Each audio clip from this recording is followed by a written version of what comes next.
G'day, welcome back.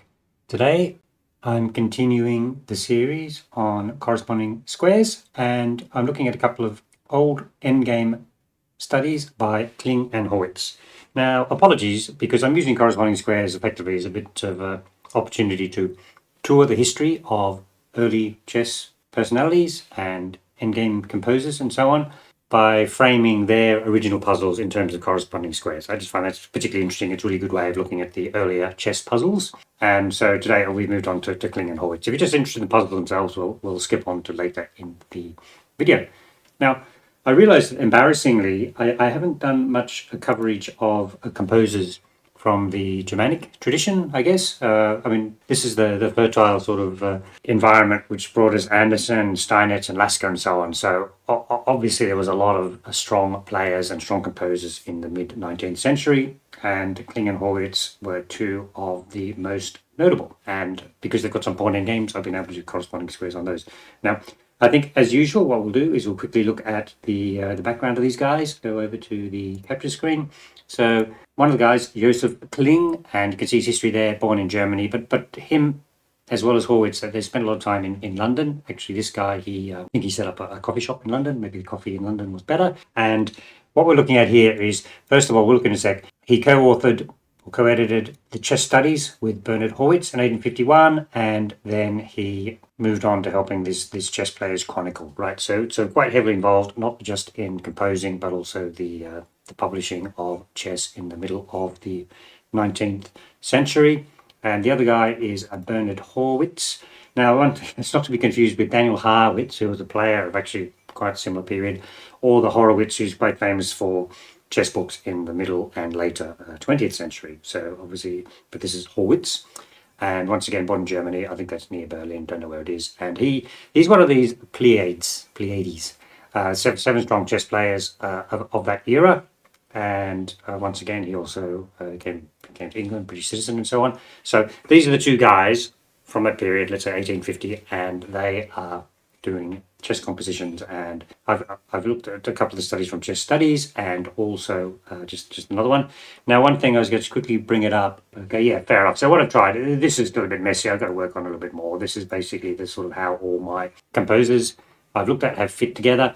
So you can see Benzoilen, he was every damn early, actually, if you look at it. And I've done a couple of the Italian guys, and done Lecoq and so on. And now I've just sort of pop these guys in here. Technically, Kling is not one of the Pleiades, but we'll pop him in there just to sort of get a sense of he was sort of in the same milieu. Okay, so that's that little chart. And then what I want to say is Aves obviously covers these guys quite extensively. And the good thing is if you go on this and you click on the link, you will actually get a scanned copy.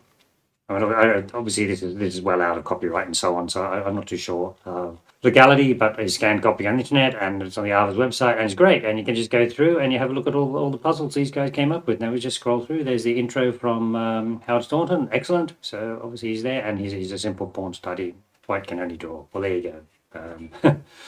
So you go click through them, and of course, even for me, I grew up on descriptive, but this is quite difficult to understand. Pawn to squares. Well, I guess that means pawn to queen 4 in this case, and then king to king 7. I mean, it's all a bit king to bishop square. It's all a bit perplexing. So what I've done, actually taken 3 very simple examples, 2 from this book and another one only attributed to Kling, and we're going to look at those. And I really suggest that, because they're simple ones, step back, it's not as complicated like corresponds with. They're very good ones just to have a shot and solve. The simple ones, and they're actually very similar ones we've seen before. So I think there's a couple of factors there which should just go and have a look at them, solve them, and see what it can do. So here is the first one. Just let me double check that is the first one. Yep, absolutely. So this is Kling and Horwitz. You can see my main game database is getting quite big, and I just create new entry every time a game comes along, right? So I haven't really marked it in there, but I think you'd probably say that is the key square. Right, if white can get there, it's just going to pick up the big pawn and then win in a quite straightforward fashion. So if white's on d5, then black has to be on d7. I think we can say that is the first set of corresponding squares. Okay, so now you should solve this yourself. We've seen that I think it's very similar to the Fani Alapin position. So should have the right idea. And the clue is, have a look at yourself, the clue is this involves a triangulation, which we're going to explain in terms of corresponding squares. Okay, so let's have a look. We'll just do the moves here. Right, okay, so if white's on e5, let's say king moves to e5, then you can see I've marked out there the corresponding square has to be at d8. You might wonder about this square here, but the problem is that if king moves to e8, then white will just move up to d6, and that's a winning position, right? You can see that that's that standard sort of template of the pawn on the sixth. You need to go back and step up when the white king steps up. So that makes d8 the only corresponding square. Okay, that's good. So this is fair enough, right?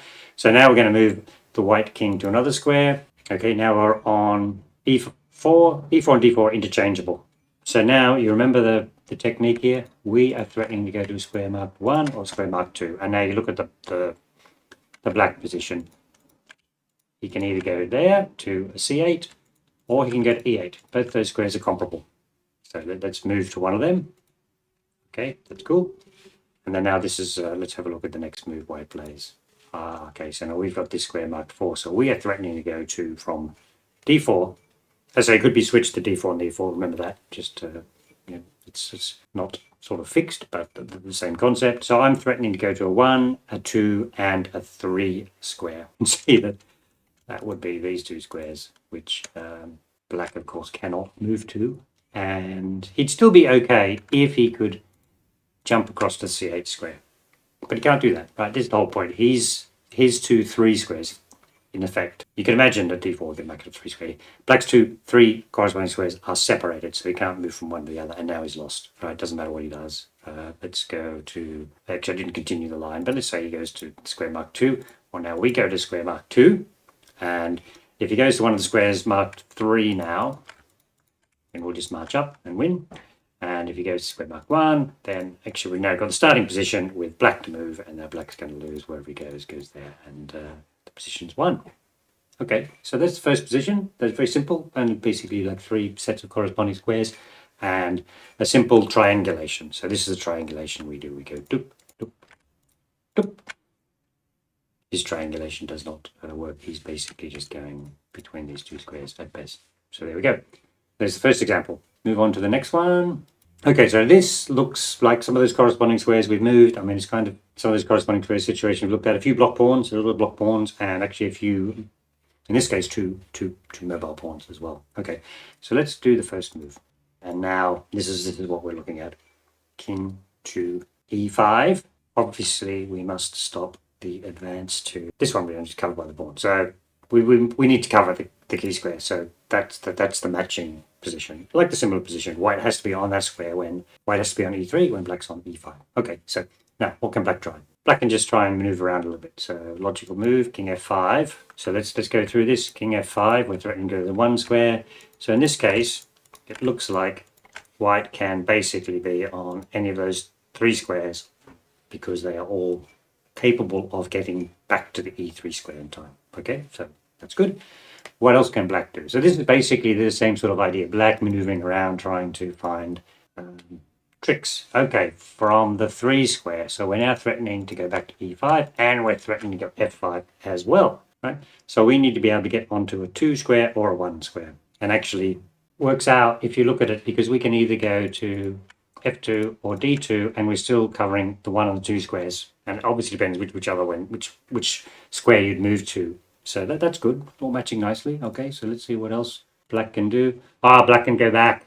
Now this is the trick, right? If black goes back that far away, there's only one drawing move. And that is, you just go 1, 2, and you grab the e pawn, and then it's drawn. So there's only one corresponding square. Now this is why I thought it was quite interesting. You look at these things in a little more detail. Oh, let's say, it doesn't matter. Nothing matters. I'll just keep on drifting over here. That's actually a losing move. Now let's have a look at how this loses. Because now you've allowed black to get around to the other side with the same sort of combinations, a 3 square, I guess we could call it. It might go as 3 square, marked before. And we're on 3 square. Now you make a runner.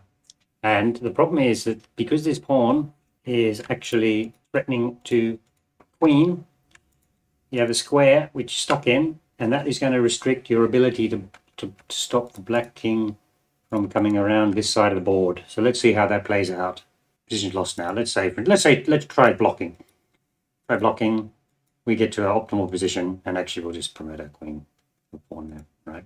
So yeah, that doesn't work, does it? Right? So you can't block. And the other possibility, not sure if I did it. Let me go back here. The other possibility is as black moves across is that we counter. I think I got that here. Counterattack. Okay, we lost the pawn. Counterattack. Take that pawn. Could have gone straight for the G pawn. Saves you one tempo, but black is winning this. Let's continue the line. And actually, the whole thing is that the black king can get back, and then we've got 2 pawns. So that'll be easily winning. So that's interesting, right? So you can't be too casual. Okay, so that's the second one.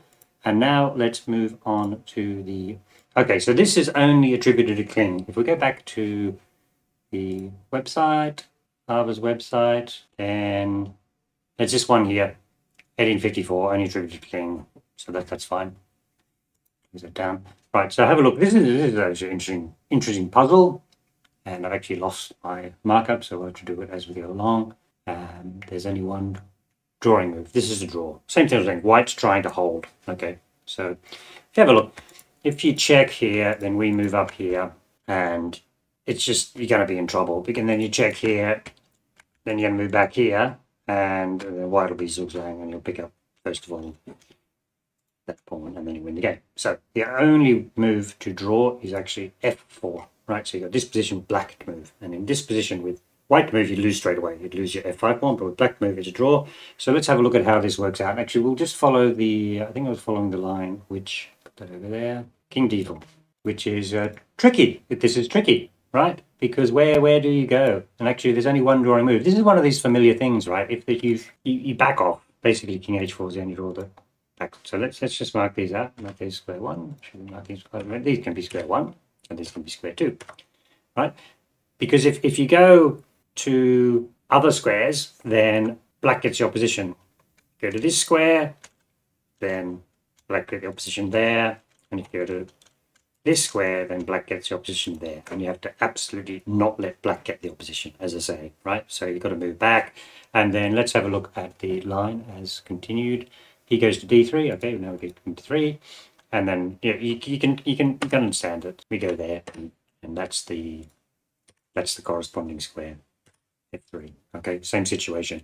You're ready to step up onto the, if black steps up onto the E file, you're ready to step up on the G file, take the opposition, and you keep the distant opposition for as long as possible. Let's see what the next move we have on the solution is. King e2, okay, makes sense. And I think you can see where we're headed here. Square mark 4. And once again, if you went somewhere else, then you'd be in trouble. Now, what I'm going to do now is we're going to go off piste, as it were. Let's see what happens if we go here. Then you can actually go back and take the sort of diagonal distant opposition, or you can take just the distant opposition. So we're going to call these 5s. That's a 5, and that actually also shares as a 5. Okay, okay, good. And you can see that basically you're blocking. And if black moves then onto the E file, then move on the G file, as I said. So let's try a different thing here. Let's now go back there, and let's say if we go there, we go there. Now let's see what happens. Now let's do this run around the back. That often happens. What's the defensive technique here? So this is going to be marked 6. Then we can't go back to H2 because we go back there, then he'll just run in there. He's got the opposition. So now we've got to do this circling around and blocking on the 3rd rank. So this becomes square 6. So we go there. And then now you can just sort of see, I just want to mark this out just to show you the sort of process. Then only one draw moves. Oh, I forgot to mark up that as 6. Sorry, 6 and 7. Yeah, go there. Double mark that as 8. Then you can actually drop back, or you can cover across. And if we run across here, run across here, run across here, then we'll mark that as, we'll call that 9. And then basically that is 9 as well. So I just wanted to show that technique of basically what you're doing is that you've got distant opposition and you're blocking him with, just check the arrow working, those rows you're blocking him. And then if it flips the other way, then the block becomes on the 1st and the 3rd rank, and you're keeping them out. I mean, black's always the one trying to win here, white can't run up and grab this pawn because obviously all the white pawns will drop way before then. Okay, hope you solved that. Found that quite interesting. Worked out how to block the black king out and achieve a draw. So that is the two famous German composers from the middle of the 19th century, Kling and Horwitz. So I hope you found that interesting. Thank you very much for watching.